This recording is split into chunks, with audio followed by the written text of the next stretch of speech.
ואני באמת ארחיב ממש בכמה משפטים על מה שאנחנו עושים כאן בארץ, וככה טיפה יותר על התמונה הכללית.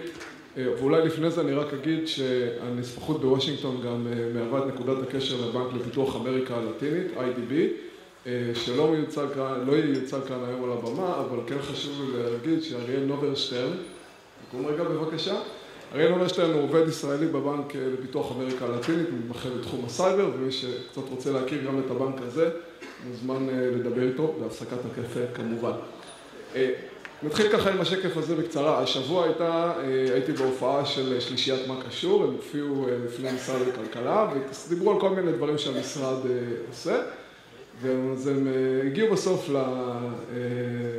למוסדות הפיננסיים, ואיכשהו, לא יודע, כנראה עשו תחקיר טוב, אמרו EBRD, מה זה EBRD? EBRD זה, התבלבלו עם כל העמים, EBRD זו מחלה. לא כל כך הבינו מה זה, כמו שאמרת סיפר מקודם, מה זה הבנקים האלה ומה הם עושים כל הארגונים, ומה שאנחנו בעצם מנסים לעשות במשרד הכלכלה והתעשייה עם השותפים שעוד ציין מקודם, זה לעשות קצת סדר, ולהראות גם לכם שהארגונים האלה, המוסדות האלה, הם לא מחלות, הם בעצם הזדמנויות, גם הזדמנויות למימון, גם הזדמנויות למידע, הזדמנויות לקשרים, ובאמת כאן שמתי על הלוח מספר ארגונים מרכזיים שאיתם אנחנו עובדים, חלקם שייכים לקבוצת הבנק העולמי, חלקם הם בנקים אזוריים לפיתוח. פאור אפריקה זה לא מוסד פיננסי, אבל בהחלט ארגון שאנחנו בחודשים האחרונים נכנסים יותר ויותר עמוק לפעילות איתו. את כל הפעילות הזאת גם חשוב להגיד שאנחנו עושים עם שותפים רבים אחרים בממשלה, בראשם משרד האוצר ומשרד ראש הממשלה. מה אנחנו בעצם, ולמה אנחנו עושים את זה בעצם? כי יש שם הזדמנות, ודיברו קצת מקודם להזדמנויות באפריקה, ואני בחרתי להביא דוגמה, רק דוגמה אחת, נתון של הבנק העולמי, חלק מהקרנות של הבנק העולמי בהודו ב-2016, שהסתכמו למי שלא יכול לראות מרחוק ב$2 מיליארד, וזה רק קצה הקרחון של כמות הכסף שהבנקים האלה מזרימים לפרויקטים ולתהליכים ולעסקאות במדינות מתפתחות בכל שנה. ולא רק שזה סכום מאוד גדול, אתם גם יכולים לראות איך הוא מפולח, והפילוח הזה הוא לא תוצאה של גחמה של מישהו בבנק, אלא תוצאה של תהליכי עבודה מאוד ארוכים ואינטימיים ועמוקים עם הממשלות במדינות מתפתחות. כך שמה שאתם בעצם רואים על הבמה זה לא רק כמה כסף השקיעו, אלא גם את סדר העדיפויות של הממשלות המקומיות, ובמדינות גדולות גם ממשלות של סטייט, של תת ריבון, ובעצם זה ממש קריאת כיוון לאן המדינה מתפתחת הולכת.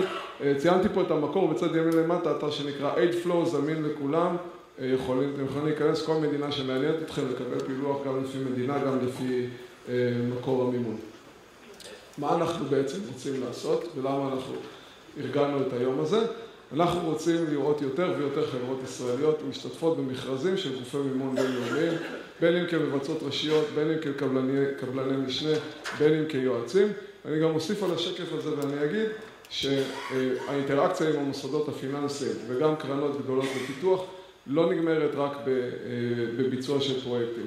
גם יש הרבה מאוד תהליכים של קבלת מידע, של פיתוח הזדמנויות עסקיות חדשות. חלק מהגופים כמו IFC למשל גם בעיקר משקיע בסטארט-אפים, אפילו בסטארט-אפים ישראלים, והיה לנו איזשהו סשן קצר בנושא הזה לפני כמה שבועות, ולכן אנחנו מפעילים, כמו שעוד ציין, מערך שלם של תמיכה כדי לנסות ולעזור לכם להגיע לריבוע האדום שנמצא למטה, והמערך הזה באמת כולל הרבה מאוד גורמים, נספחים מסחריים, היום למעלה, קרוב למחצית מהנספחים המסחריים של ישראל נמצאים במדינות מתפתחות, אנחנו עובדים גם עם נציגויות משרד החוץ במדינות שבהן אין נספח כלכלי, גוף מטה כאן בישראל, נספחות בוושינגטון שמייצגת אותנו מול הבנקים, בבנקים האחרים, ה-AIB וב-EBRD, אנחנו עובדים גם עם הנציגים הרשמיים של מדינת ישראל, של משרד האוצר, משרדי ממשלה שותפים ציינתי, אקדמיה וכמובן אתם. עוד מרכיב נוסף בסיוע שאנחנו מנסים לתת לכם, נמצא במחלקה אחרת במנהל סחר חוץ, שנקראת מחלקת כלי הסיוע. זו מחלקה שפונה יותר פנימה אליכם, אם אנחנו כמחלקת המוסדות הפיננסיים פונים יותר החוצה לגופי המימון, המחלקה הזאת פונה יותר פנימה אל התעשייה. היא מפעילה מספר קרנות וכלים מימוניים מאוד מאוד מעניינים ששווה לכם להכיר. אני לא אכנס ממש לפרטים היום, אבל תעשו בגוגל כלי סיוע לתעשייה, משרד הכלכלה והתעשייה, תקבלו את הפרטים. אני כן אציין בצד שמאל קרן אחת שהיא יותר רלוונטית לתוכנית של היום, וזו קרן הפרויקטים והמכרזים הבינלאומיים. זו קרן שבעצם נועדה לעזור לכם לממש את כל מה שתשמעו בהמשך אחר הצהריים. קרן שבעצם חברות אשר מתמודדות ממכרזים בינלאומיים, רוצות לבצע פיילוטים לקראת מכרז בינלאומי, יכולות לקבל סיוע של המדינה, וחשוב מאוד שתכירו את הכלים האלה, ואני מזמין אתכם לדבר איתנו גם על הנושאים האלה. זה רק התחלה של הדיאלוג בינינו, של השיח בינינו. אנחנו מזמינים אתכם באמת להיות בקשר איתי ועם הצוות שלי, נועה ושגיא. המיילים נמצאים פה בשקף, ואחת הדרכים הטובות ביותר לתקשר איתנו באופן שוטף זה בלינקדין. כל האירועים, כל הפעילות, כל המידע שאנחנו מקבלים עולה דבר ראשון בלינקדין, ואחר כך גם מופץ בניוזלטר של מנהל סחר חוץ וגם באמצעי המדיה של מכון הייצוא. אז אנא, תהיו איתנו בקשר, אנחנו נכנסים פה לתהליך ארוך ומעניין, ואנחנו מקווים שתהיו שותפים שלנו בתהליך הזה. Without further ado, I'd like to invite our next speaker, who flew all the way from Washington, D.C. And it spent also yesterday speaking to companies and other professionals about procurement and tender processes of the World Bank. Enzo, thank you very much for coming. I heard Enzo for the first time last year in Washington, D.C. in a session that we held together with the commercial attaches. And at the end of the session, I told him and I told our representative in D.C. that we must bring this person to Israel. So a year later, you are here. It's a great honor. Thank you very much for coming. The stage is yours.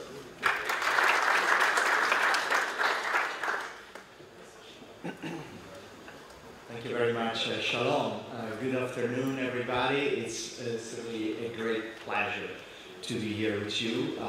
And I really appreciate the special gift from God is knowing in Washington. So you can imagine how grateful I am to be here in your beautiful country and your beautiful farm. So I have the pleasure today to tell you a little bit about the World Bank, particularly procurement and the World Bank, and what it means for the private sector, but even more specifically what it means for the Israeli private sector.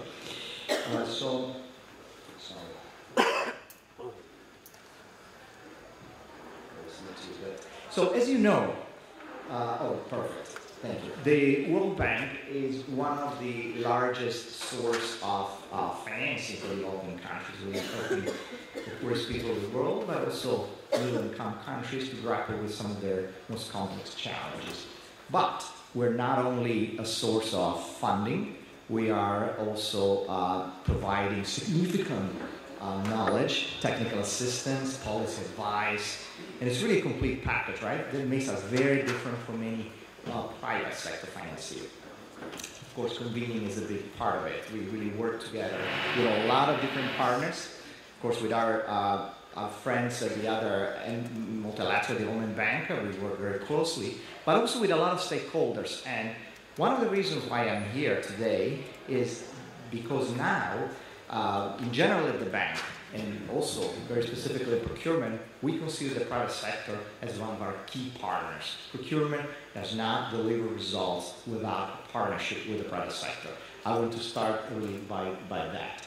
I will spend just a couple of minutes on the World Bank in general because the scope today, it's going straight to the bottom line of what procurement means for the private sector. But just for those who are not familiar, we are a group that includes 5 institutions. They have their own governance, but they work together toward the common goals of the bank, which ultimately are reducing extreme poverty and increase shared prosperity for the bottom 40% of the population. So the part of the bank where I work is comprising the two first dots there, the IBRD and the IDA.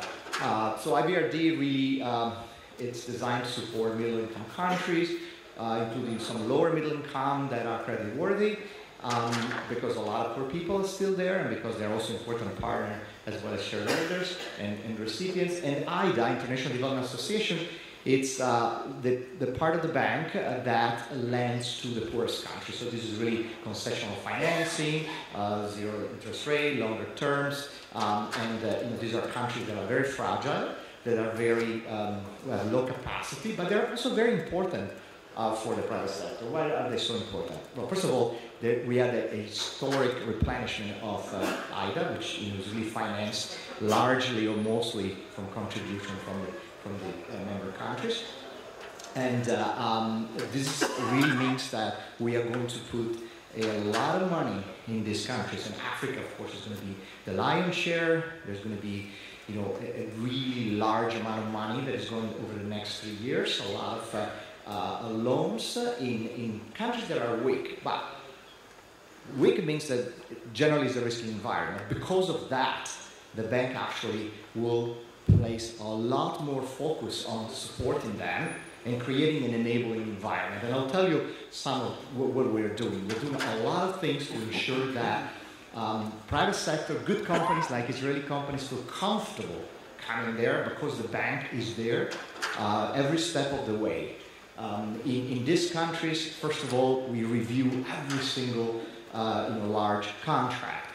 We have, for very low capacity countries, the possibility of doing what we call hands-on support. We basically do the procurement together with them.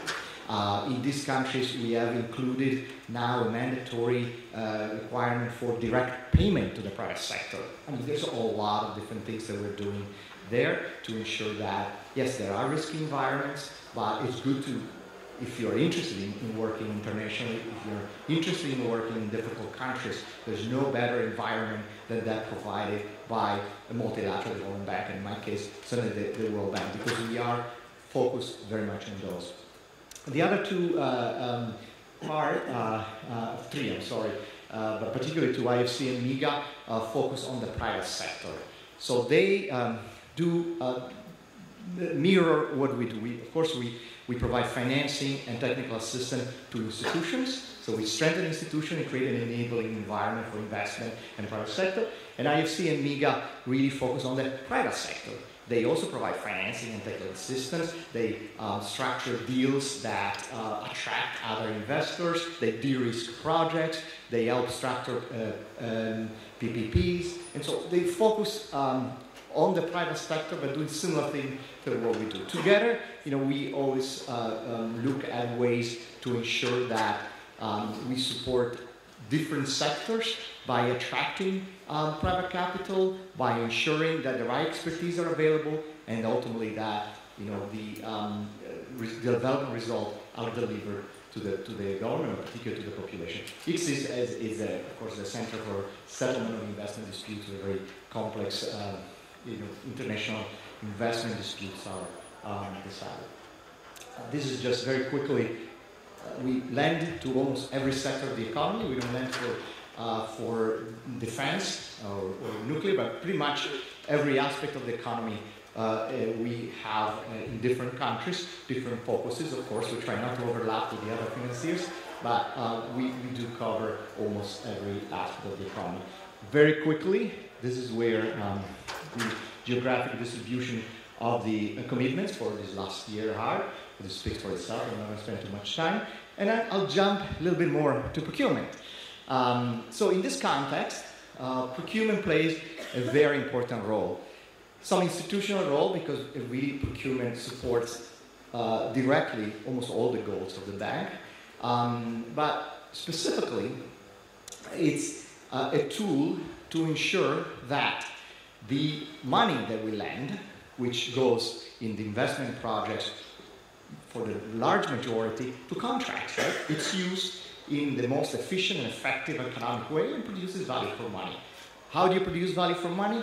By ensuring that the best, or at least the right suppliers, participate, right? By really driving innovation in the market, by ensuring that the market feels comfortable, that the project is de-risked, and they feel that it's a good business to come and bid in the countries. Okay, so just to say that we generate a very large portfolio, every year up to 24 billion. At any given time, we have about 80 billion, so that's quite significant.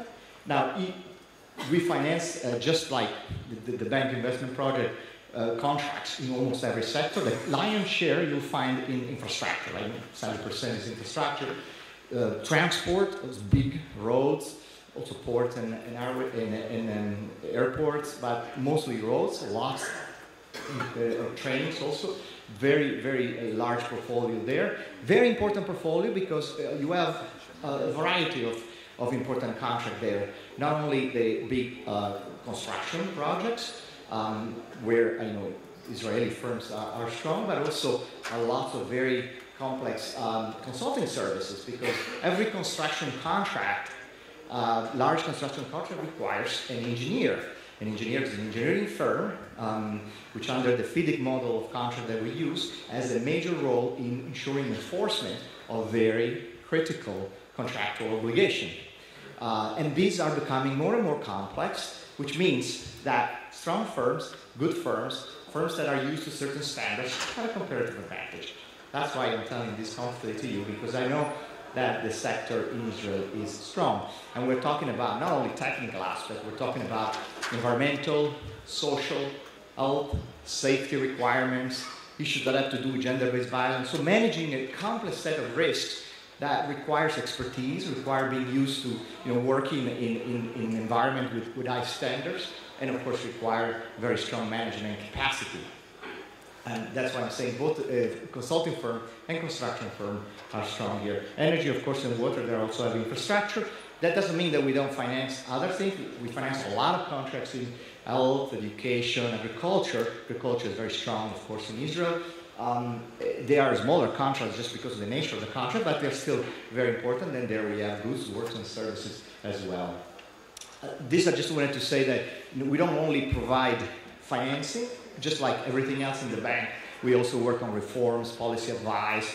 We basically work with institutions in countries to create the enabling environment for business, right? That go beyond our projects. The projects have mandatory rules that they have to follow, but we also make sure that all the other aspects of the governance system around the contracts are also strengthened. So when you are in that country where the World Bank works, you also have, a country that is moving toward a better governance system.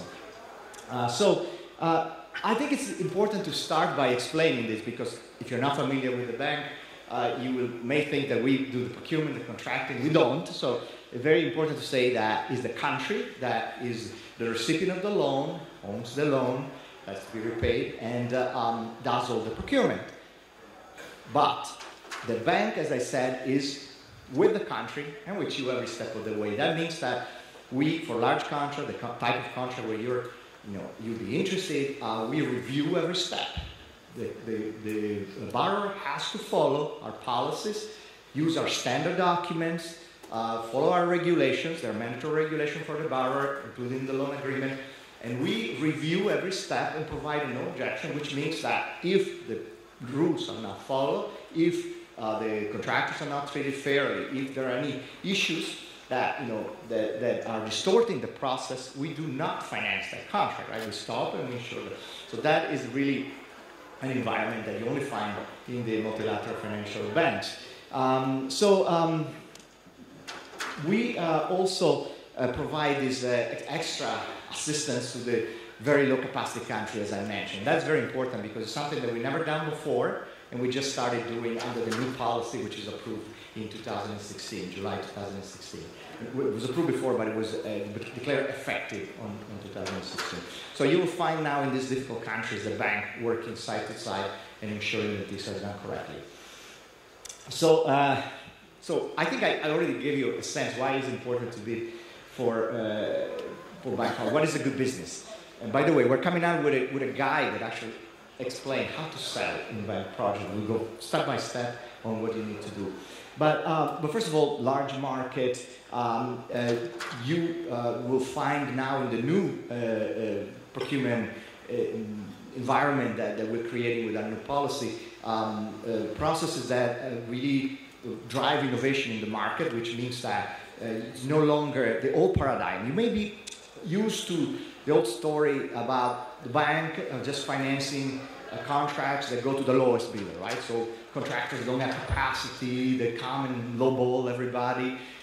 That's no longer the case, right? Value for money now is really what we look at. We first of all raise the standards on certain things like social, environmental, but also we look at ways to evaluate in a more comprehensive way quality, sustainability, life cycle cost. So, really now the added value that strong companies bring will be taken into account, particularly in the more complex contract. Innovation, very important. Technological innovation. Technology is critical sector in Israel. So really processes that ensure that the most innovative practices are compared and potentially selected. That you really allow companies that maybe didn't participate before, maybe even smaller companies, but with very innovative solutions, are stimulated to participate and even win. We have very high standards. Some countries you have a lot of concerns about integrity and potentially corruption, but we have a very sophisticated system to investigate, identify, follow up. This is also a bit of a risk for companies who are not paying enough attention because companies may be suspended. But again, with attention and partnership and identifying issues and moving quickly on them, this is a very important protection actually, because you know that corruption will not undermine your participation. And of course the payment, as I said, direct payment in high-risk countries, but in general, there's a process that ensures the pay and a follow-up by the bank. Just to give you a sense where the money goes, some of middle-income countries like China still gets a lot of money, but there's also a lot of poor people there. But they're also, sorry, this is not, I eliminated that. This is the supplier countries. I also had a slide on where the lending goes. But these are the top supplier countries, meaning the countries that win the contracts. And there is an explanation why China and India are at the top, because they have very large, very strong markets, and obviously, particularly in large infrastructure contracts, they win those contracts within their own country. And this is the other countries that win quite a bit. Why do they win a lot? Some of them, for example, Italy and Spain, of course, don't get loans, but they still win contracts. Why? Because they bid a lot. So we find generally when a country with a strong private sector doesn't win a lot, it's because it doesn't bid a lot. And I think this is the case for Israel. We really would like to see more Israeli firms participating and feeling comfortable and participating. And it's a long-term commitment. You have to start identifying the right opportunity. You have to follow a strategy. You have to focus on the right one. But it pays because you see companies that start doing that eventually start winning contracts. And in fact, where we see that strategy, and I see it in every country, including Israel, when they bid, they're usually 50% success rate, which is not bad at all. So this is actually Israel. That's where it goes in the last 4 years. You see that civil works. I mean, it's not a lot of money, but it's something. And you see where the money goes, mostly civil works. There are consulting services, and of course, a small amount in goods. And of course, we want to see this going up in the next few years. This is by sector. So you get a sense where the money won by, or the contracts won by Israeli firms, go to which type of companies. Water and sanitation, very big, 83%. Not surprising. This is one of the sectors that is strong here. But you have also others. Transport is another. So and I've seen, for example, contracts won by Israeli firms in roads. And then there's something public administration.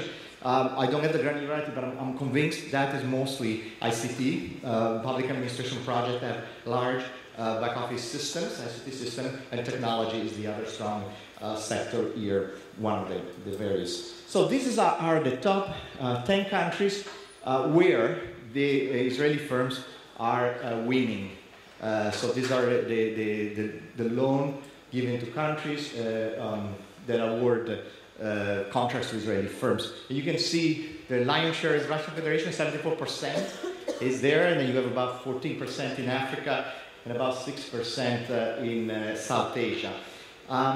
So these are some explanation probably here. There's a lot of ties, maybe from people who immigrated from Russian Federation. You hear a lot of Russian spoken around here. But that's also a good indication that, although not required, having some good knowledge, in connection with the countries, obviously is important for any commercial strategy, including this.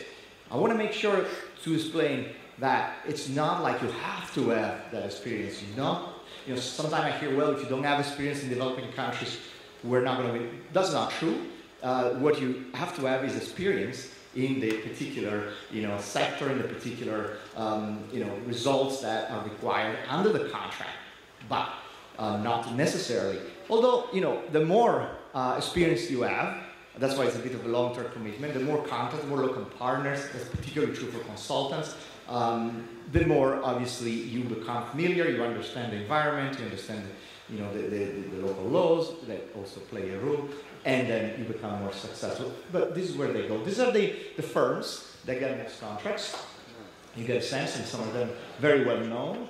I'm sure you'll recognize most of them. But these are just the top one. It doesn't mean there are all of them, but they're the top 10. Okay, so... Sorry? Yes. You're good. You have anyway, the presentation is going to be shared with everybody. So, yeah. So, great. Now, a little bit of strategy. As I mentioned, it's a long-term commitment.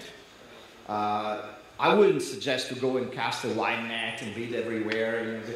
You really need to, like any other commercial strategy, to start by understanding where the opportunities are. And if you really want to do it from the beginning, you start understanding what the bank strategy in a country is. We have, each borrower country, we have a country partnership framework, which basically says within the next political cycle, 4 to 5 years, that's where we're going to land. Why? Because that's the priority for the country. We agree with that, and we're not going to overlap with other lenders. We're going to be complementary. So you already know that. If you're in agriculture, for example, or water, and we don't have that pipeline in the country, just focus on another country. So then you select your country also based, at least initially, I would say, where you have some comparative advantage. Maybe you have partners, maybe you know somebody. You really have a bit of a... And of course, within that, you start following what are the projects that materialize. Now, from the very beginning, you find everything on the website of the bank. You find the project identification document, which is the very beginning of identification. It tells you what it's going to be about. You find monthly operational summaries that tells you how the progress in developing the project, is moving. They tell you who to contact in the country, who to contact in the bank for information. It's very good to ask for information. It's a big change management, so maybe people are still a little bit slow to respond, but let me be very clear. We believe that talking to the private sector, certainly in this phase, not widely offered are being evaluated, in this early stage, is very important. So come to us. That's how we learn that there are new technologies, there are new players in the market. Market engagement is key. So start early, right? And you start zeroing in. Then, of course, when the project is approved, you have a whole document, all public information. You find everything on the website. Project document tells you everything about the project. And then you have, of course, a procurement plan. Procurement plan is the list of the contracts, so you know what's going to be bid under that project. And for each contract, there is a procurement notice that comes out and tells you exactly, where how to get the bidding documents, when to bid, and what's required. For consultants, we have an invitation to express interest, but includes full terms of reference, so you really have a good idea, and then a request for proposal if you're included in a short list. We have also lots of different tools. This is important because people ask, there's too much information. It's true, there's a lot of information out there, but if you follow a systematic approach, you can. So you start from the country, you move down to the project, you focus on a few projects. We have two really great apps. One is called Finances app. You go to the App Store, if you're iPhone or iPad, download for free, and it gives you all the pipeline, it gives you the procurement notices, all the opportunities. And then we have another one called Procurement App, where you get all the procurement data. You can organize them very easily, and by the way, we have also guides on how to use them on our website. You can organize it by country, by supplier country, by sector, by year, and you start understanding who's winning the contracts, who are the competitors, who are the potential partners, and then you drill down, you even have the detail of the contract, the amount. So it's really quite comprehensive. This is what it looks like. Let's see if I can even...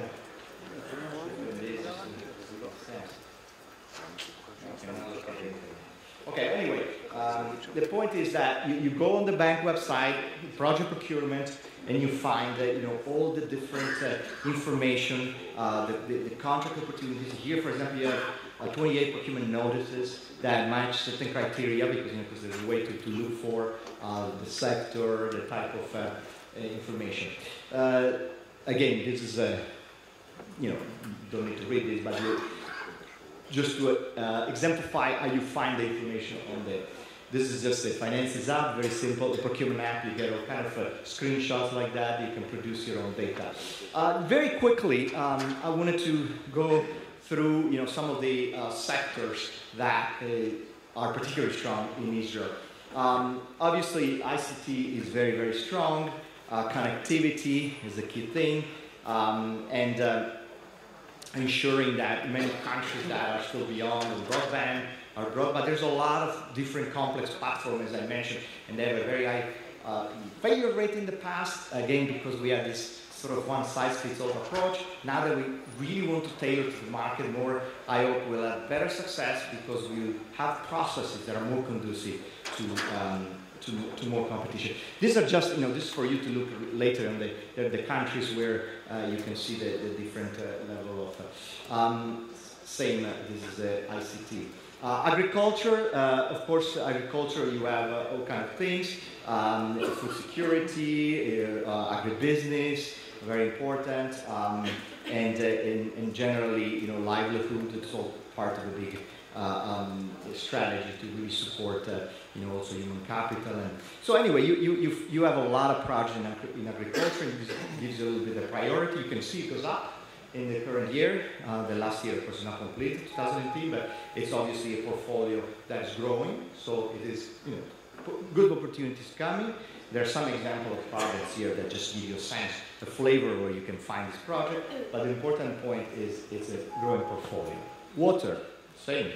It's pretty good, strong. You have a lot of things in water. You have, of course, irrigation. You have some aspects that have to do with institutional strengthening, agricultural extension. You have, also here you have aspects that have to do with sanitation, very important aspect, large project on sanitation. And of course, we're talking about sustainability, sustainable water, part of also sustainable cities and so forth.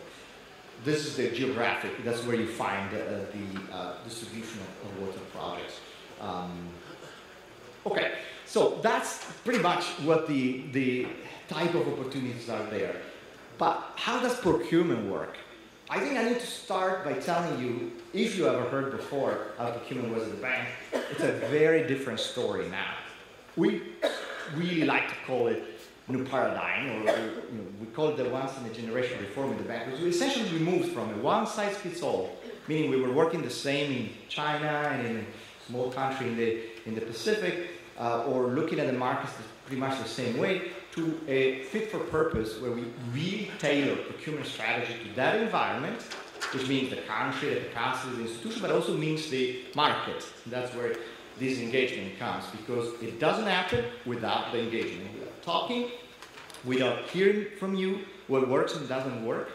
And this is true at the big engagements that we're doing at the corporate level, but also true in every project, right? Because that's what we want the clients to do. We want you to do. Come to us early if you see in the project something that can be improved, and then talk to us if there's something that, even in the documents, can be improved in terms of specifications, in terms of the approach. We learn a lot from that. Not all the time, of course, we change things, but sometimes we do because the market is the best, really not only watchdog when things go wrong, but also the key provider of information to improve our processes.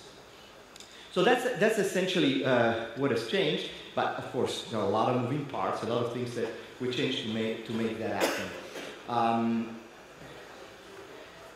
These are just the procurement principles, but just to say that the new bank procurement policy is principle-based, meaning it's flexible, but not flexible for the borrower, meaning that everything goes. There are very clear rules, procurement regulations that the borrower has to follow, but it's flexible for us, meaning we can quickly adapt, improve, and meet emerging needs, new situations, and market needs. I mean, we have several examples recently where the procurement failed because nobody bid. I'm thinking of a very large energy project in Central Asia. So what we did, we called the key players in the market, with few because it's a very large and very specialized field, and we asked them, so what went wrong? Risk distribution, there were issues with the specification, there were several aspects. So we started sharing drafts of the bidding document. We got feedback, we improved it, 5 bidders the second time. So that's an example, right? It doesn't happen in every project, but it can happen, and it's certainly the idea is that we in the bank, certainly our clients, need to engage with the market. Principle, you recognize it, but that's why I said value for money and fit for purpose are the pillars, because fit for purpose enables value for money. Value for money is only if you adapt to the condition and the market requirements, and value for money means looking at way beyond just the initial cost. Is the useful life of the investment, is other elements that really make the quality and sustainability. So it's a new business model in terms of procurement. We're more efficient than we were before. We can work with a client very directly. We use technology, as you saw better. We also have a system to track procurement from end to end, so we can see where the issues are. We enhanced the complaint system. That's important. The complaints are part of a good process, right? Because you want to know that if something goes wrong, if you have not been treated fairly or you perceive it that way, you can come to the client and ask and explain. We have a whole guide. We have actually a guide on how to complain. That's what it's called, literally. You can follow exactly where to go, what are the terms, what is the response time, what to expect, what to complain about at different stages. At the award stage, we introduce a standstill period, which means for 10 days after the notification of intention to award, not the award, the intention to award, there are 10 days that something can still be flagged, and we at the bank want to make sure that is addressed, and we don't give an objection unless it's addressed. So potentially, if there is a valid complaint, you could still fix the complaint before the award. This is a major. So this is just to show you that we have an extensive library of guidance notes. Now, I'm not going to tell you about each one of them because obviously it would be boring, but I'm telling you that part of becoming a pro at this game, quote unquote, it's understanding the rules of the game, right? If you really wanted to understand how we operate, for example, how do we prepare the procurement strategy? You read a guidance note that tells you exactly how we do the market analysis, how we basically ask the borrower to think how the market thinks of them, right? That's how you do procurement strategy. So if I'm buying something, first thing I want to know, how is the market thinking of me in terms of risk, in terms of opportunity, so how can I make sure that I structure a process that gets the most interesting, the most innovative, the best in the market, and ensure that nobody feels that this is not worth it, right? Everybody should feel worth it. Obviously, for you it's interesting because you know it's a good process. For us, it's because we can deliver better results to our clients. At every stage of the procurement process, there is a lot of procurement work. It starts very early with the procurement strategy, and then goes through the market analysis. It really the preparation of a strategy that selects the right procurement method, right? The right procurement method has to match, first of all, the way the market would operate, how much innovation you want to get, other aspects you want to include. So there are methods that are, more straightforward. There are, requests for bids. Methods that now we can use request for proposal, which includes rated criteria, which means we actually can look and give points to other aspects. We never did this in the past. We have some processes that are more negotiated. So we have a menu that includes every possible option to get the right approach for that particular objective and that particular market response that we want to obtain, plus to manage the risks. I mentioned integrity risk, environmental, social, institutional risk. So we incorporate all this in the procurement. And then, of course, there is the implementation where we, the contracts are bid and awarded. But it doesn't stop there, because now we are much more involved in contract management, right? We actually help in high-risk, large value contracts to manage the contract with key performance indicators, being there and helping them resolve issues. This is just to give you a sense, the cornerstone of this policy is this, what we call project procurement strategy for development. That's where we do all this analysis. That's where we really look at all the risks. There's a if you're interested, you leave a guidance note. But that makes you start thinking about how the strategy is prepared and therefore how to respond. This is just a flow chart on the different methods that we would follow. Very, very rare cases we do direct procurement. Mostly it's competitive. Sometimes direct when there's a uniqueness of the source, there's a logical continuation, there's something or some emergency. But generally, we go either national competition or international competition. Depends on the amounts. Depends on the capacity of the local market. In low capacity, of course, they're very low. So most of the countries you'd be interested are, they're not that large. So they're all internationally competing. Of course, you have countries like China, in Brazil, we have huge markets. And you have others. But generally, it's open. So very few cases limited. And then the big change is whether you have request for proposal or request for bid, which I just described. And that depends on how complex and innovative is the response that you want to obtain from the market. So we can actually get the right method for the results that we want. Again, I already mentioned this, so I don't want to go over again. So I mentioned sustainability. This is new. We've never done it before. We have included a number of aspects that look at environmental and social, particularly from the risk management, but some also ensuring as part of the of the value for money part, anything from eco-labeling, which is now pretty common, to something that's more complex when the country wants, where it reconciles with some of their policy objectives, where we can include a lot of different considerations in the process that focus on environmental quality. When you run projects, where it talks about sustainable cities or smart cities, there are a lot of aspects that can, from energy efficiency, fuel efficiencies, and all these are gaining a lot of traction because, again, they're seen as value for money, right? They're not just values in general, because they also are, but they are value for money. Depends, of course, on the country and on what their needs are. Again, I said it before, but I would like to emphasize that there's also a risk aspect to this, but a risk aspect that is also an opportunity for strong firms because they know how to manage it. The risk is that there are a lot of requirements, right, from the management point of view.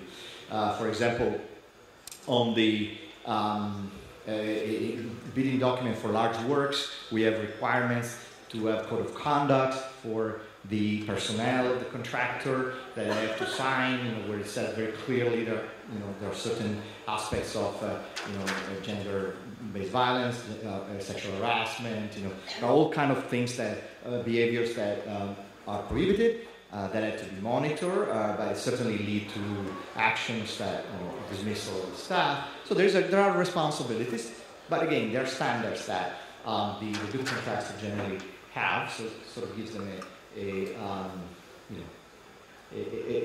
comparative advantage. So we have the standard documents. You can find them all in the bank external website if you would like to look at them. Very good, because this is a really good look. If you are bidding for works, start by reading very carefully the documents. You have most of the rules there, because they're general, and then of course when you buy the documents, read very carefully those documents.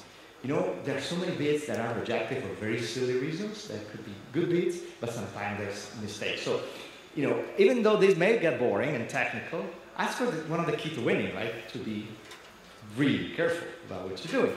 Good strategy, first the business strategy. At this point, when you bid, read very carefully, follow very carefully the requirements, and so forth. Okay, so I'm normally low bid. Very interesting. It's something that with my friend Jack we discussed and harmonized together with the other MDBs. We used to have a lot of cases where certainly the private sector fell, but these people come and bid, you know, very low bids, and they don't have the capacity of doing it, right? And they win. Now we have a process to identify bids in works that are very low, and the process really allows to acquire information and determine whether the contractor has the ability of doing it at that low price or not. Sometimes they might, you know, they may be just already mobilized, they may have a special technology, but many times they're not. And I've seen cases already where this worked very well. They weren't able to demonstrate it, and the bid was rejected. So that's a very new approach. We all have it in the multilateral development banks, but it's certainly one of the things that we consider important for value for money as well. Okay, fellowship criteria I already mentioned, much more complex now, where appropriate. We can really look much in that. There are many other, I don't want to bore you too much with technical terms, but some of you are technical or understand. Value engineering is used a lot more now to really, you know, improve performance, using different materials, different methods, you know, maintaining the same function, but improving performance or reducing costs. So value engineering is used a lot now, and it's a great way to drive value for money, both in the selection phase, but it also used a lot during contract phase. Standstill period I already mentioned, and the direct payment I already mentioned. So a lot of different changes that we've done, thinking exactly what was a problem before that may have discouraged good bidders to participate, and how can we address them? We have an extensive consultation. We talked about this thing to more than 5,000 people, and that's really what we heard from the market, and that's why we did it.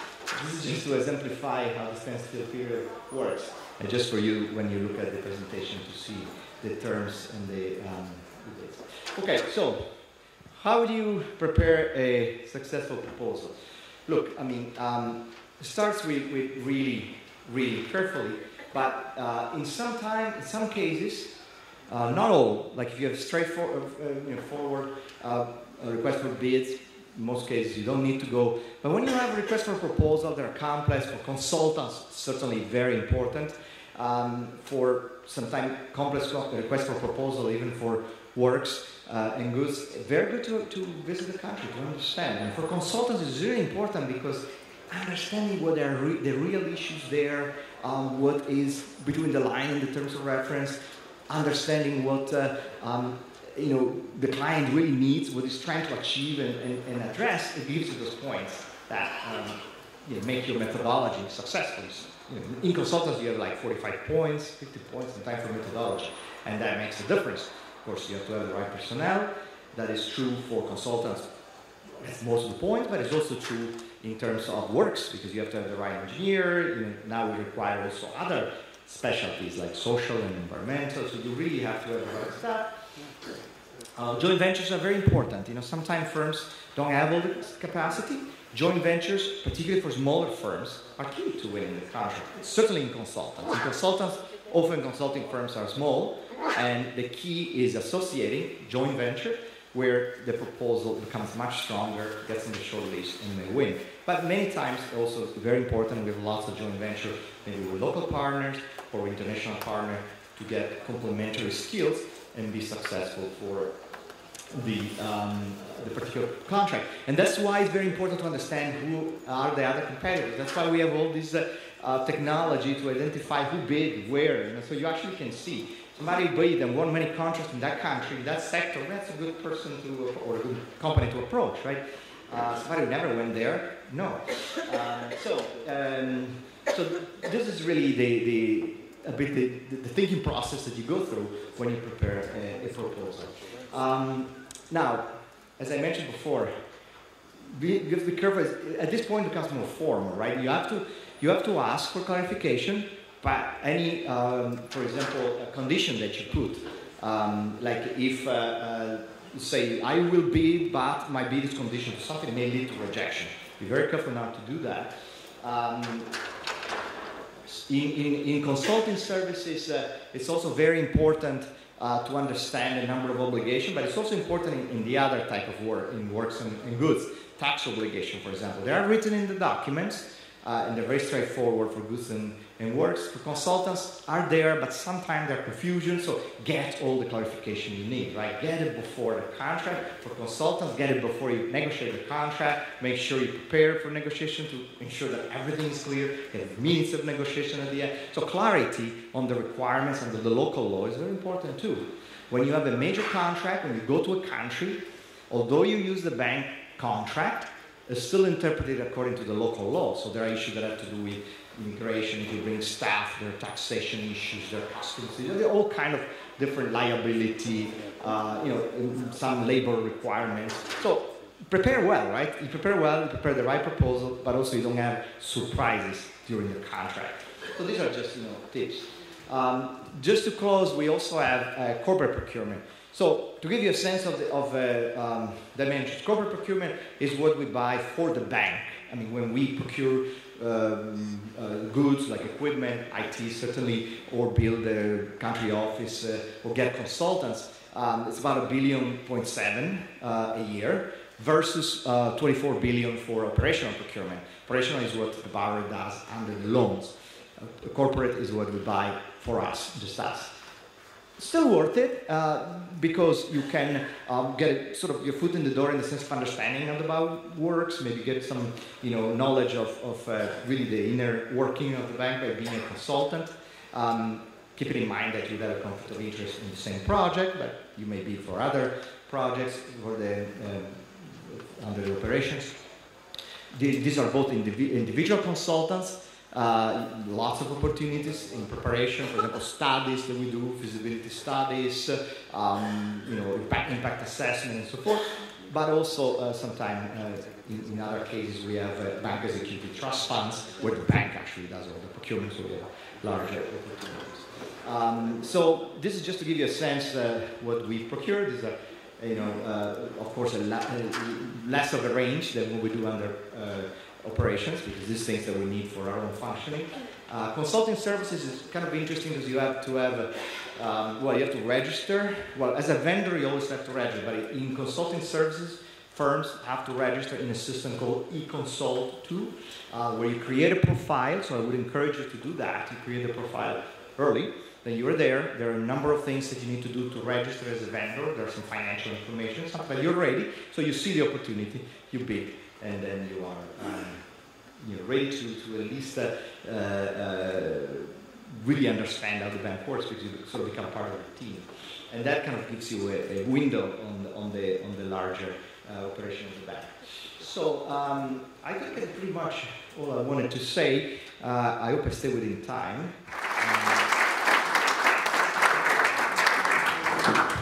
Thank you so much, Enzo. We are